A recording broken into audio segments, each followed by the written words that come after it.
नमस्कार, मेरा नाम है डॉक्टर पूरू धवन और आज इस वीडियो में हम बात करने वाले हैं उन फूड आइटम्स के बारे में जो किसी की भी किडनी को डैमेज करने की क्षमता रखती हैं। अक्सर पेशेंट जब साइंस इंजीनियरिंग में आते हैं किडनी फेलियर के, तो हम उनसे हिस्ट्री लेते हैं कि आपकी किडनी किस वजह से ख़राब हुई, बीपी बढ़ा तो किस वजह से बढ़ा, शुगर बढ़ी तो किस वजह से बढ़ी। तो अक्सर हमें उनके पीछे ऐसी कॉमन मिस्टेक देखने को मिलती है जो हमारी गलत फूड हैबिट की वजह से हमारी किडनी फेल बनने का कारण बन जाती हैं। तो उन्हीं को आज हम डिस्कस करेंगे, एक एक करके उन आइटम्स को लेंगे जिसकी वजह से आपकी किडनी खराब हो सकती है। सबसे ज़्यादा पेशेंट हमें मिलते हैं साइंस इंजीनियरिंग में हमें किडनी फेलियर के, जिनकी किडनी फेल हो रही होती है बीपी की वजह से। और बीपी के पीछे जो कारण हम देखते हैं, हमें उसमें एक बहुत बड़ा कारण मिलता है, वो है तंबाकू का यूज़। तंबाकू आप किसी भी फॉर्म में खाएँ, आप उसको जर्दे की फॉर्म में खाएँ, आप उसके स्मोक करें या आप उसका गुटखा खाएँ, किसी भी आप फॉर्म में खाएंगे, तंबाकू के अंदर जो उसके केमिकल्स होते हैं जो आपको अच्छा फील करवाते हैं, वही केमिकल्स आपकी किडनी को नुकसान पहुंचाते हैं। अगर आपको इसकी हैबिट है, बहुत ज़्यादा खाने की हैबिट है, तो देखा ये जाता है कि ये हैबिट अक्सर आपकी किडनी को भारी पड़नी शुरू हो जाती है। पेशेंट की एज कुछ नहीं होती, पेशेंट की एज 28-29 होती है और उसकी किडनी ख़राब हो रही होती है। तो ये अक्सर हम देखते हैं तंबाकू की वजह से। तो तंबाकू एक सबसे बड़ा कारण बढ़ता जा रहा है किसी की भी किडनी को फेल करने में। दूसरा कारण जो हम देखते हैं साइंस इंजीनियरिंग में अपनी प्रैक्टिस में, वो है पेन किलर्स। ये अक्सर हमें लेडीज़ में देखने को मिलता है, एज होती है 40s 50s। जब लेडीज़ को पेन होना शुरू होता है या किसी को भी पेन होना शुरू होता है, डॉक्टर ने एक बार आपको अगर पेन किलर लिखा है, वो पेन किलर अगर आप कंटिन्यूसली बहुत लंबे टाइम तक खाते रहते हैं तो उसका इम्पैक्ट आपकी किडनी को होना शुरू होता है। क्योंकि किडनी और लीवर ऐसे दो ऑर्गन्स हैं जो हमारी बॉडी में एक्सक्रीशन का काम करते हैं, बॉडी में से वेस्ट मटेरियल को बाहर निकालते हैं। और किडनी को अगर आप रोज़ के रोज़ पेन किलर देते रहोगे तो उस पेन किलर की वजह से आपकी किडनी के सेल्स को नुकसान पहुंचना शुरू होता है। और ये नुकसान आपको कुछ टाइम के बाद दिखना शुरू हो जाता है अपने बढ़े हुए लेवल्स के रूप में। तो आपको पेन किलर से पूरी तरह से अवॉइड करना चाहिए अगर आप चाहते हैं आपकी किडनी फेल ना हो। तीसरी फूड आइटम है एंटीबायोटिक्स। जब पेशेंट हमारे पास आता है साइंस इंजीनियरिंग में, अक्सर हम उनसे पूछते हैं कोई लंबी बीमारी तो नहीं चली, कोई लंबा बुखार तो नहीं आपको चला, कोई टाइफाइड वाइफाइड आपकी जैसे लंबी बीमारी तो नहीं हुई जिसमें आपने बहुत लंबे टाइम तक एंटीबायोटिक खाए हो। क्योंकि एंटीबायोटिक भी एक बहुत बड़ा रीज़न माना जाता है किसी की भी किडनी फेल करने में। जैसे आपको मैंने पहले बताया कि किडनी और लीवर यही दो ऑर्गन्स हैं जो बॉडी में से इन केमिकल्स को बॉडी से बाहर निकालते हैं। अगर आप एंटीबायोटिक खा रहे हैं, बहुत लंबे टाइम तक खाए, मजबूरी थी, चाहे जो भी रीज़न रहा हो, उसका इम्पैक्ट आपकी किडनी को सहना पड़ता है कि आपकी किडनी की फंक्शनिंग डाउन होनी शुरू हो जाती है। और जैसे जैसे किडनी की फंक्शनिंग डाउन होगी तो किडनी का फंक्शन क्या है, खून को साफ करना, खून को साफ करके उसमें से वेस्ट मटेरियल को बाहर निकालना, ये नहीं हो पाता। और ये नहीं हो पाएगा तो आपके किडनी लेवल, यूरिया लेवल बढ़ने शुरू हो जाते हैं। तो आपको एंटीबायोटिक और पेन किलर दोनों से ही बचना चाहिए अगर आप चाहते हैं कि किडनी आपकी बची रहे। और अगर आपकी किडनी खराब हो रही है, आपके लेवल्स बढ़ रहे हैं, तो आपके लिए खासकर बहुत ज़रूरी हो जाता है कि इन सब चीज़ों से आपका बच के रहना। अपनी मर्जी से कोई भी एंटीबायोटिक, कोई भी पेन किलर ना लेना। कोई भी आपने एलोपैथिक मेडिसिन लेनी हो, अपनी मर्जी से आप बिल्कुल भी नहीं लेंगे। तब तक नहीं ले सकते जब तक वो आपके लिए कंफर्म सेफ ना बता दी जाए कि इसका एक्सक्रीशन किडनी से नहीं होता, ये लीवर से एक्सक्रीट होती है, आपकी किडनी पर इसका कोई बुरा इम्पैक्ट नहीं आएगा। जब तक ये कंफर्म ना हो जाए, किसी भी मेडिसिन का इंटेक आप ना करें। नेक्स्ट फूड आइटम है कॉफ़ी। कॉफ़ी एक ऐसी चीज़ है जो आपको एक हिट देती है, आपको एकदम उठा देती है, आपके अंदर एनर्जी डाल देती है। मगर अगर आप ये एनर्जी बहुत लंबे टाइम तक बहुत फ्रिक्वेंटली लेते हो, अगर आप सपोज करो, अक्सर स्टूडेंट्स होते हैं हमारे पास आते हैं कि वो अपने कॉलेज डेज में ब्लैक कॉफ़ी का यूज़ बहुत ज़्यादा करते थे या बहुत ज़्यादा रात को जागने के लिए कॉफ़ी का यूज़ करते थे। तो अगर पेशेंट बहुत ज़्यादा अमाउंट में कॉफ़ी इंटेक करता है तो उसका इम्पैक्ट उसकी किडनी को सहना पड़ता है। किडनी को इम्पैक्ट क्यों सहना पड़ता है? क्योंकि कॉफ़ी की वजह से आपका बीपी हाई रहना शुरू करता है और जब आपका बीपी हाई रहता है तो उसका इम्पैक्ट आपकी किडनी पर आ ही जाता है। तो आपने ब्लैक कॉफ़ी जैसी चीज़ या कॉफ़ी का फ्रिक्वेंट यूज़ अवॉइड करना होता है। बहुत ज़्यादा कॉफ़ी लेने से आपकी किडनी को उसका असर देखने को मिल जाएगा, तो आपने अवॉइड करनी होती है कॉफ़ी। अगर आप ऑलरेडी किडनी फेलियर के पेशेंट हैं तो किडनी की पेशेंट को हम बिल्कुल एडवाइस नहीं करते कि वो कॉफ़ी जैसी चीज़ को एडवाइस करें, या इवन किसी चीज़ के अंदर कॉफ़ी का फ्लेवर भी है तो भी आपको उसको अच्छी तरीके से अवॉइड करना होता है, क्योंकि ज़रा सी गलती आपकी किडनी को बहुत बुरा इम्पैक्ट पहुँचाती है। तो इसको प्लीज़ अवॉइड कीजिएगा। कॉफ़ी की तरह एक और चीज़ काम करती है, वो है कैफ़ीन। और ये कैफ़ीन अक्सर हम कंज्यूम करते हैं एनर्जी ड्रिंक्स में, कोल्ड ड्रिंक्स के अंदर। तो अगर ये किडनी फेलियर का पेशेंट्स ऐसी कोल्ड ड्रिंक कंज्यूम करता है जिसके अंदर कैफीन का कंटेंट हो एनर्जी के लिए या सिर्फ फ़न के लिए, तो वो भी उसको भारी पड़ सकता है। तो आपने caffeine content items, cold drinks को पूरी तरह से अवॉइड करना होता है अगर आप अपनी किडनी को सेफ रखना चाहते हो तो। अब चलते हैं नेक्स्ट फूड आइटम और वो है प्रिजर्व फूड। प्रिजर्व फूड के अंदर किस तरह के केमिकल डाले जा रहे हैं, किस तरह से प्रिजर्व किया जा रहा है, हमें नहीं पता होता है। मजबूरी के अंदर प्रिजर्व फूड लेना ठीक होता है, आप ट्रैवल कर रहे हो, प्रिजर्व फूड आपने ले लिया, आपने प्रिजर्व कुछ खा लिया, मगर अगर आप रोज़ इसको प्रिजर्व फूड को इनटेक करते हो तो ये जो उसमें केमिकल्स होते हैं जो उसे प्रिजर्व करने के लिए डाले जाते हैं वो आपकी किडनी पे बुरा इम्पैक्ट करना शुरू कर देते हैं, आपके लीवर पे बुरा इम्पैक्ट करना शुरू कर देते हैं।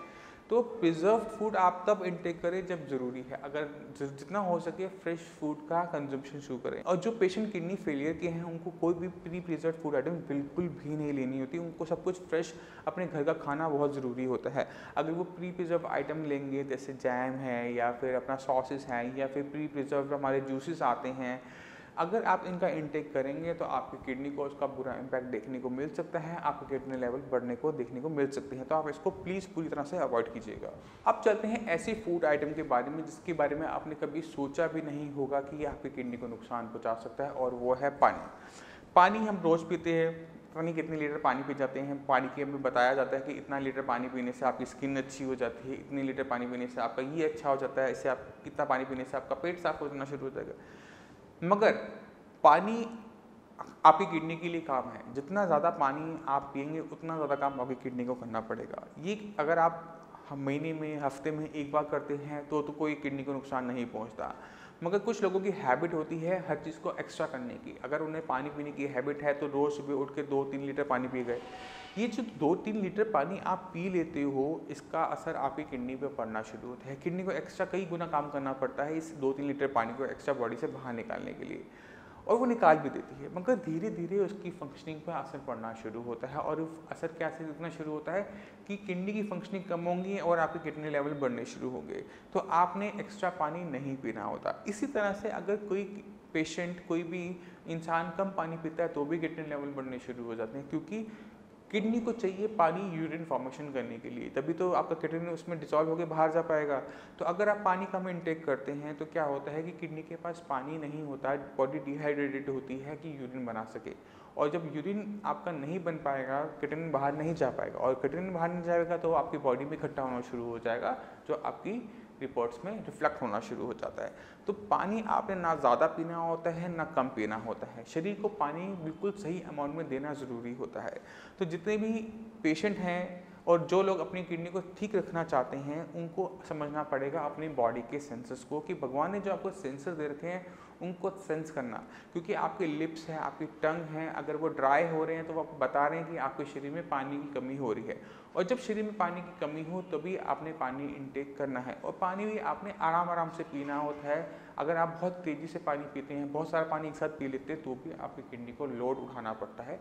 तो इस चीज़ को आपने अवॉइड करना है। पानी थोड़ा थोड़ा दिन में कई बार पीजिए, कोई लिमिट नहीं है।